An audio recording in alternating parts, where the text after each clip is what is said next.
कि मंदिर का जो गर्भगृह होता है वहां पर ज्यादा देवताओं की प्राण प्रतिष्ठा नहीं करनी चाहिए।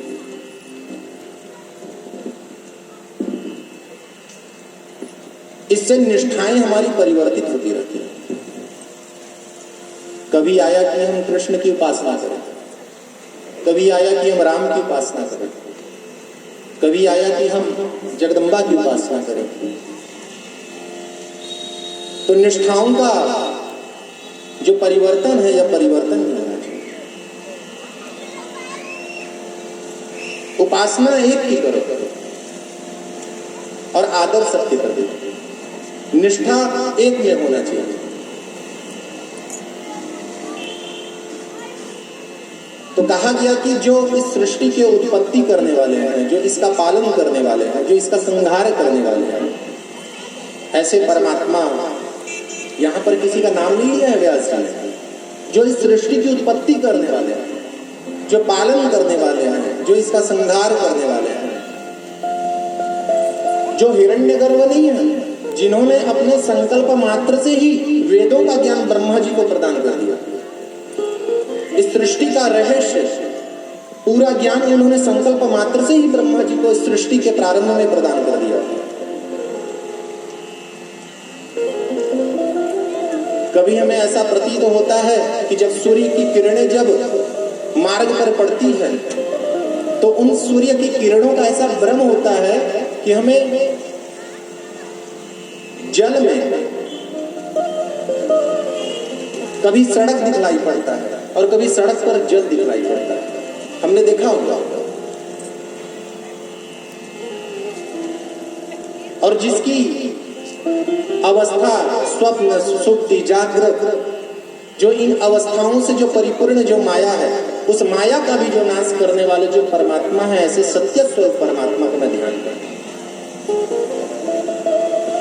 आगे व्यास जी ने कहा कि धर्म प्रोजित कैतवोत्र परम निर्मत्सराणाम शताम वेद्यम वास्तवमत्र वस्तु शिवदम तापत्रयो नमूलनम श्रीमद्भागवते महामुनिकृते किंबा परैरीश्वरः सत्यो मृत्युवरुध्यतेऽत्र कृतभिः शुश्रूषुभिस्तत्क्षणा। बड़ी सुंदर बात है।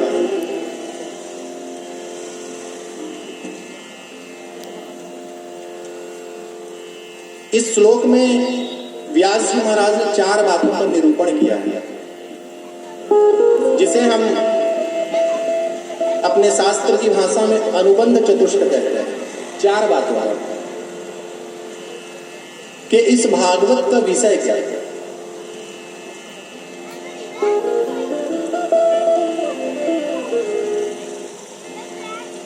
इस भागवत का प्रयोजन क्या है, इस भागवत का अधिकारी कौन है और इसका संबंध किससे है। व्यास जी महाराज कहते हैं कि जो हमारी कामनाओं का नाश करके निष्कामता की ओर लेकर जाए, ऐसा परम धर्म ही इसका विषय है। मैं संक्षिप्त रूप में आपसे कहूँ, क्योंकि अगर व्याख्या करने लगूं तो 7 दिन बीत जाए।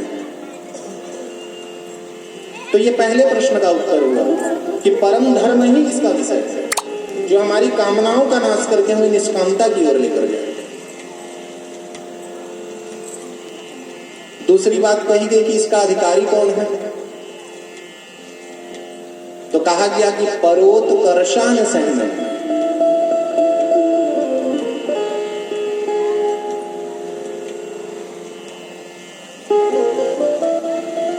जो दूसरों के उत्कर्ष को नहीं सह सकते, दूसरों की उन्नति को नहीं सह सकते, ऐसा पुरुष इस भागवत का अधिकारी नहीं हो सकता।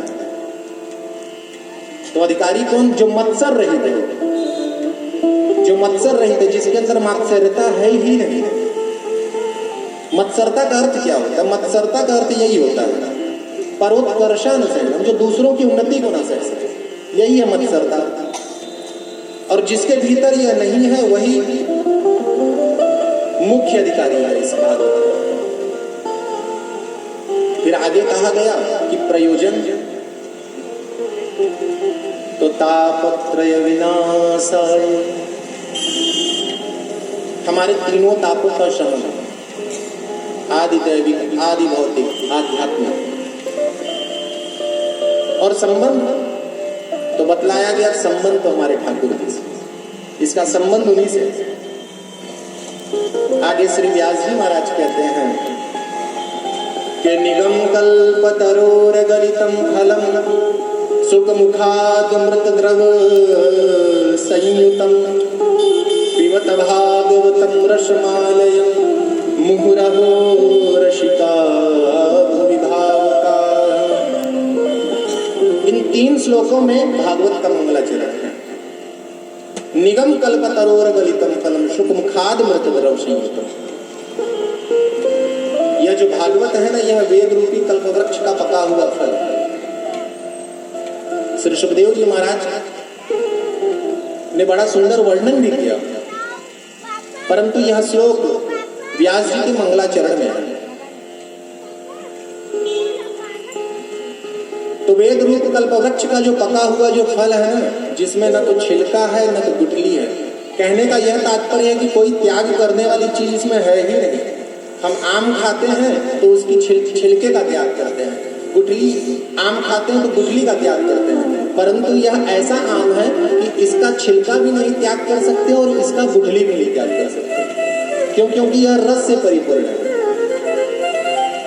तो रसालय जीवन पर्यंत इसका पान करें।